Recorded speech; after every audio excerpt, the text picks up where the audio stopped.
2 weeks' time, teachers and students will be back in school. It is now customary that teachers come back earlier to prepare themselves and their classrooms for the new school year. I'm proud to announce that this year, public school teachers will be preparing to take education in their classrooms to the next level in technology.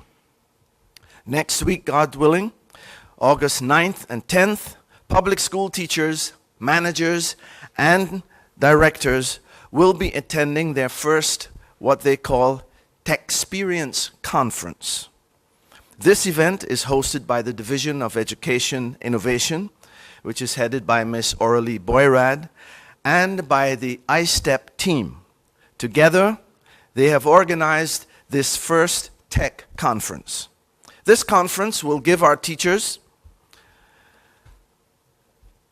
and the managers and directors of our public schools the opportunity to follow interactive sessions. They will also learn how to incorporate technology in their classrooms using devices like their phones and tablets. During this conference, also PE or physical education teachers will also get training in how to integrate technology in their physical education lessons. And as I said, this conference is being organized by the iStep team. iStep stands for Inspiring Students with Technology in Education Project. And I would like to mention the names of the hard-working iStep team headed by Miss Aurelie Boyrad. There we have the coordinator, Janelle Presentacion. Other team members are Sharon Canagita, Dason Marks, Marvia Cooks, and Georgianne Henriquez. The Techsperience Conference will kick off on Wednesday the 8th with a meet and greet at the Holland House Hotel, where invited guests will have the opportunity to network and engage in mini ed tech sessions aimed to kick off the conference with a blast. Now, next week, God willing, I will have a report for you on the Central American Caribbean Games that are still going on in Barranquilla, Colombia. By the end of this week, all our athletes and support teams will be back on the island. And as I said, we'll have a complete report for you as to how our athletes did at the Central American Caribbean Games. As I mentioned before, August 1st is the signal that the school year is about to begin. It seems like this year will be starting off with a shortage of 44 teachers at all levels in our school system. So at the primary school level, as well as the secondary school levels. And we do not have enough teachers when school begins on Monday, August 13th. We need regular primary school teachers. We need Dutch subject teachers for our primary schools. And at the secondary level, we are in need of quite a number of subject teachers. We need teachers to teach mathematics, integrated science, English, Dutch, social studies, geography, chemistry, physics, economy, home economics, information technology, plumbing, automotive, and computer repairs. As you can see, we still have need for quite a range of subject teachers. So let me make a general public appeal. If you are listening or watching this press briefing and you are a qualified teacher and you know someone who is qualified, please apply and encourage that person that you know who is qualified to apply for this school year. The school boards will be willing to receive your application and process them accordingly. Let me say this about the shortage of teachers. Teacher shortage is now a worldwide phenomenon. First world countries, as well as third world countries, are faced with a serious shortage of teachers. A prominent head teacher in England had this to say about the shortage of teachers in his country.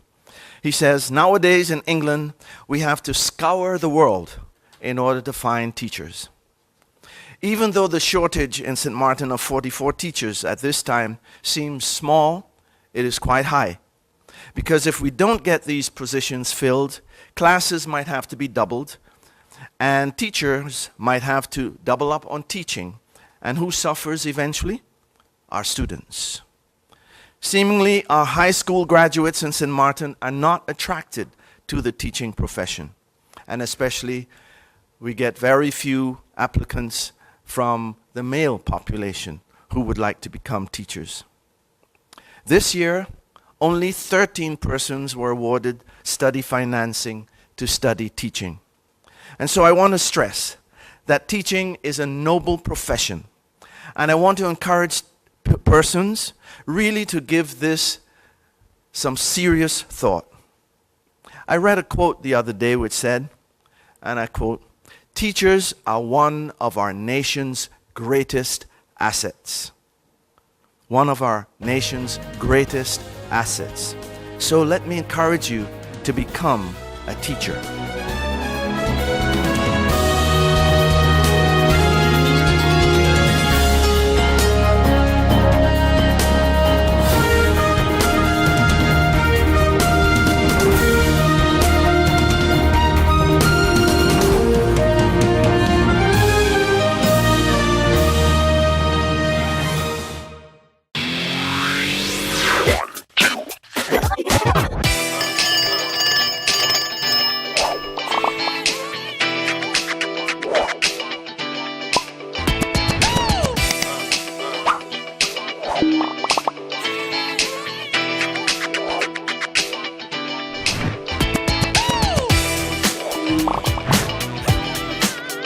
Tell them, connecting you.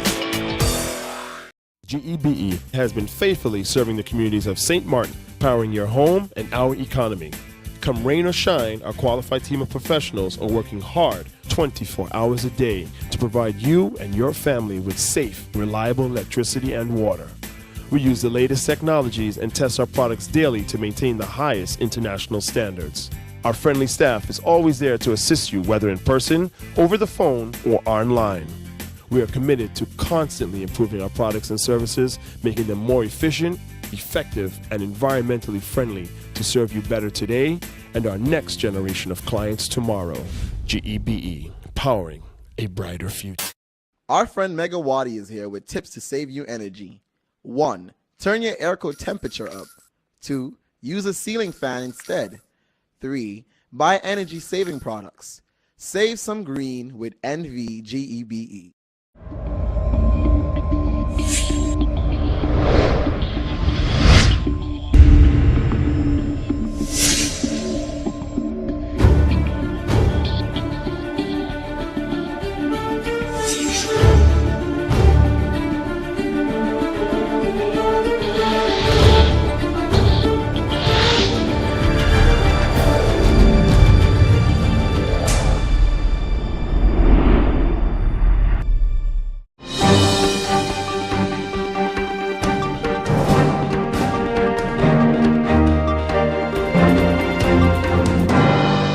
As the Prime Minister of St. Martin and the chairperson of the EUC, it is my duty and responsibility and obligation to ensure that our country is prepared, our people are informed and made aware to prepare for the hurricane seasons and, for that matter, any disaster that can happen at any moment, God forbid. So I highly encourage the entire community, both public and businesses, to attend the expo, to come and get information, ask questions, seek solutions in order to be better prepared. We have a cross-section of important and relevant vendors where you can get information and answers. There will also be the opportunity for persons who are interested in volunteering, should there ever be a disaster, to give their names, and there will be an official registry of volunteers. So that will also be taking place. Again, I thank you, and we will continue to plan, fine-tune, and prepare for the first Hurricane Expo 2018 for this Saturday, August 4th. Minister, you said that there will be a shortage of teachers, 44 teachers. This is quite alarming. What is the ministry doing to recruit as many teachers as possible? And what do you think is the contributing factor to the shortage that we are seeing now? Thank you very much for your question. As I indicated in my opening remarks, teacher shortage is a universal problem. Every year, we have to deal with schools opening where there are not sufficient teachers. However, all we can do is to encourage teachers to apply, encourage school boards to recruit, and it usually happens that in the course of the year, the vacancies are filled. But this is a recurring situation, not only in St. Martin, but all over the world where there is this shortage. And so I'm encouraging people, youngsters who are interested to go into teaching, to apply for a study grant. The Ministry of Education, Culture, Youth and Sports will do whatever is necessary to ensure that we promote those persons who want to go into education. For now, we still have 2 weeks before school opens, and we're hoping that within those 2 weeks, most, if not all, of the vacancies will be filled. You're just back from Bolivia, where you attended this meeting of UNESCO, of ministers coming from throughout the region. You spoke of the SDGs. How do you intend to go about implementing those SDGs, particularly on St. Martin? You said that a report has been forwarded to the Council of Ministers. Was it also mentioned in your report, your plans moving forward? The Sustainable Development Goals that have been set forth by the United Nations are goals that every country will look at to see how they will achieve and implement them by the year 2030. Some of them are being worked on or have already been achieved here in St. Martin. For example, one of the goals would be universal primary education. Now, we do have that in St. Martin. Secondary education, teacher education. So it's not, these goals are not necessarily things that countries are not working on, but it's to ensure that by 2030, all countries of the world would have reached a stage whereby they can say they're offering equitable and education and equal opportunities to all. What we will need to do here is to work on the lifelong learning opportunities for all of our citizens. The goal, the fourth goal, that's a goal that pertains to education, but the other 16 goals pertain to other sectors in the society. And so not only education, but the entire government sector and all the ministries will have to look at the various goals, the 17 that have been advocated, and see how they can begin to implement them. I think that in St. Martin we're pretty far with many of the goals in education and the other ones. And so together with the UNESCO representative on St. Martin, with Foreign Affairs, that has assigned one person to coordinate the implementation of the goals in St. Martin. And together with the other ministries, we will be sitting down and evaluating what we have accomplished so far and indicating how we will move forward.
Hey ma, how you doing? You busy? I hear, just paying some bills, taking care of business, you know what it is? I know, you're doing your online banking. I don't have to stand in those long lines to pay bills. I can transfer when I want. I can check my account wherever. It's like the bank open 24/7. I even here checking the statement right now as we're talking. How's Miami? Well, that's why I'm calling. I'm finishing up a few songs now, but I'm afraid that studio time might be more than I thought.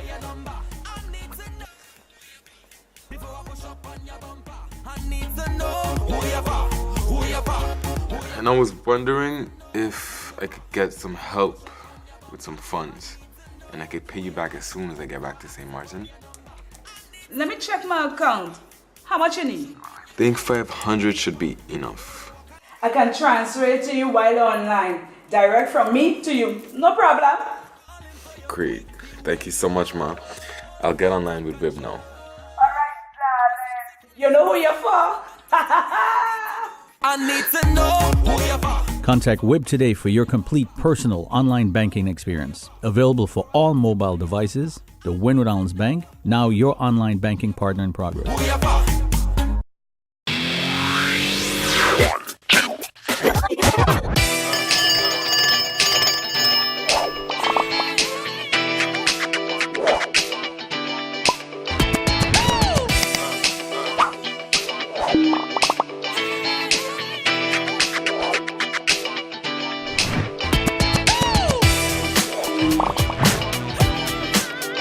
Tell them.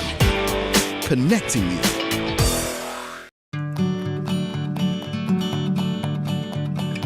It's been said that behind every door, possibility awaits.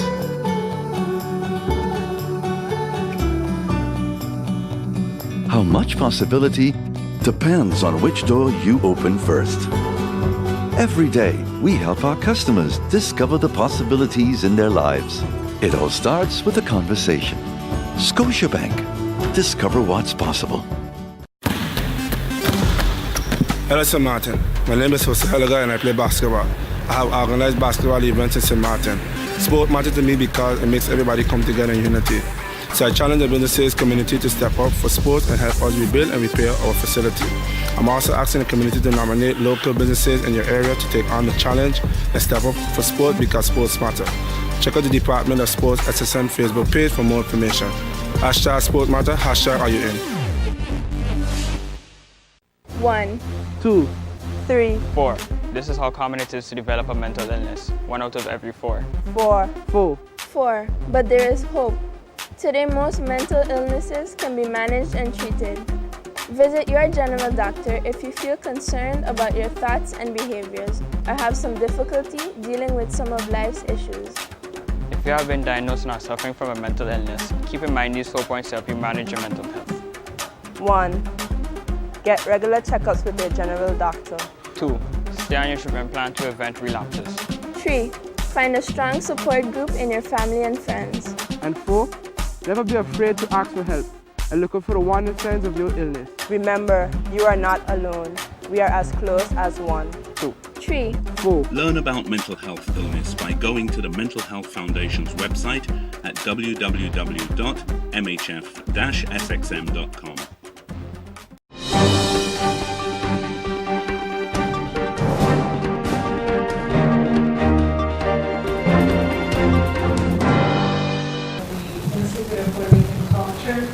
I direct the Build Heritage program, and it was my first disaster. Other hurricanes that have gone to Puerto Rico have been out of Puerto Rico, so this was the first one that I really experienced. And I can tell you that it was, I was scared. I was with my family, and I didn't sleep at all. So I had mixed feelings about it. It brought good things, it brought bad things, socially, mentally, economically.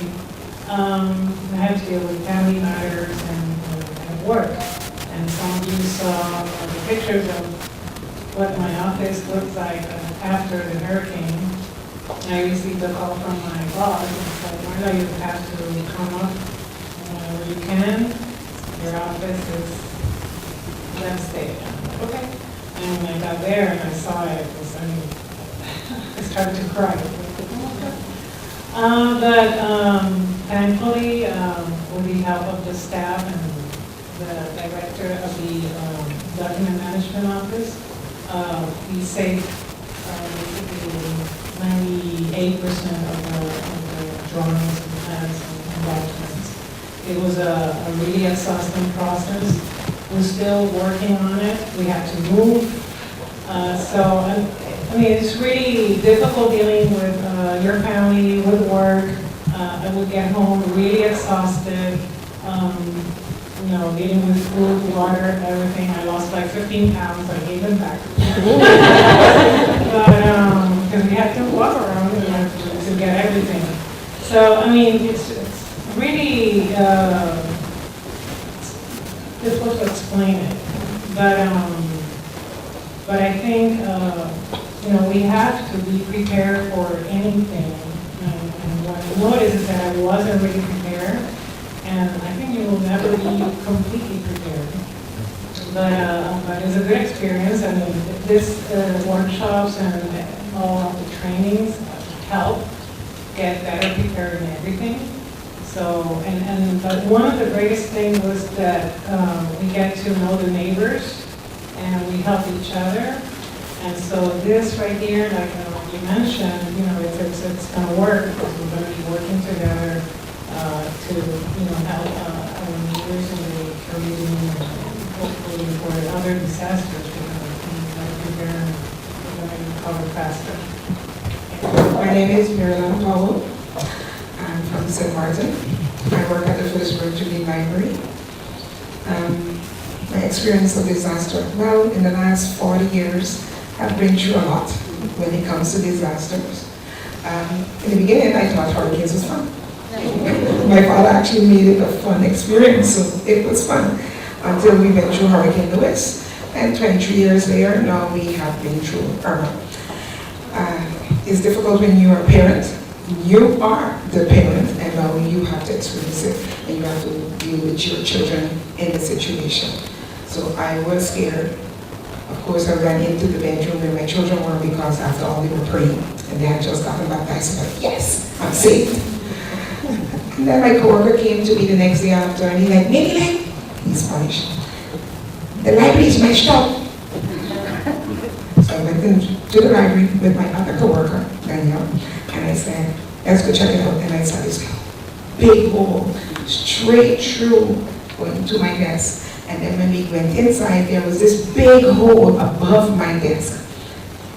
And I was thinking to myself if I was there, because I remember the night before I turned and I said in the WhatsApp message, I'm going to the library because it has aircon, a fridge, a stove. And I listened, and I remember my director saying to me, if you go there, you should work. I'm like, no, I'm going to relax. And then my coworker, Alejandro, from the Spanish gentleman, he said, if you were there, you would have been dead. You will see the opening right above you. So I was like, oh my gosh. I really was thinking on that level too because I lost everything from my desk. And then the looters came in. Things that I salvaged, they dumped everything out of the containers. So I lost all of my information. So I just stood there and I cried. We've been cleaning the library. We are working on 25%. We are currently they are packing away everything so that we can relocate. There is mold. I have never seen pretty mold in my life until I saw this one and I took a picture of it. I mean, they have nasty little ones, but this one's actually pretty. Flowers, white flowers. Yes, it looked like a flower. It was bluish. I was like, wow, that's pretty. And so we are trying to move out with the help of government. We're going to be hopefully in the new building in September, but as a temporary solution. And for the next 3 to 5 years, we'll be getting a brand new building. What Jane did I mention about Seymour is that when we walked in the building, we didn't know where we were. All the interior walls were gone. We had no recognition of what part of the building was standing. But I have experienced multiple disasters in multiple countries, hurricanes, floods, whatnot. After Irma, I went out and I did relief work, distributing food and supplies. My logic was, there's 5 people at home, I can go help somebody else. Yeah, that was it. My name is Clara Reyes. I'm head of the Department of Culture. And I'm sitting here, how do I tell people I actually love hurricanes? Well, not necessarily. Okay, nature is what nature does, you know. I acknowledge that. I'm fascinated by the level and the magnitude and the strength and all of that wonderful stuff that happens. You know, we're humans, we just gotta figure it out. We're in their path. That's my take on it. I'm lucky in that I did not receive any major damages, and that apart from my window blowing in and me thinking, how cool is that? I can record this, you know? So that's it. The worst part of the disaster for me was nothing nature related, it was human related. The awful looting that took place, the ugliness, the rampant violence, and the destruction of property was beyond the scope of what a hurricane did, because like I said, a hurricane does what a hurricane does. That's its duty, that's its life rhythm. And we're humans, and then what we cause to each other, that was beyond the pale for me. That was deplorable, and the sense of loss of security and the wantonness of it all, the level of, that for me was a destruction. Nature, my family was okay, you know, I went through all the hurricanes with an anticipation. I'm always prepared, I travel a lot, so even in my house right now, all my stuff are in boxes and duct tape because I'm leaving the island again. Because I live with my family, so we live, you know, we live adjacent to each other. So I'm like, okay, if I prepare my lockdown, my house, that's one less house they have to worry about. So my stuff is packed up, ready to go, and we're kind of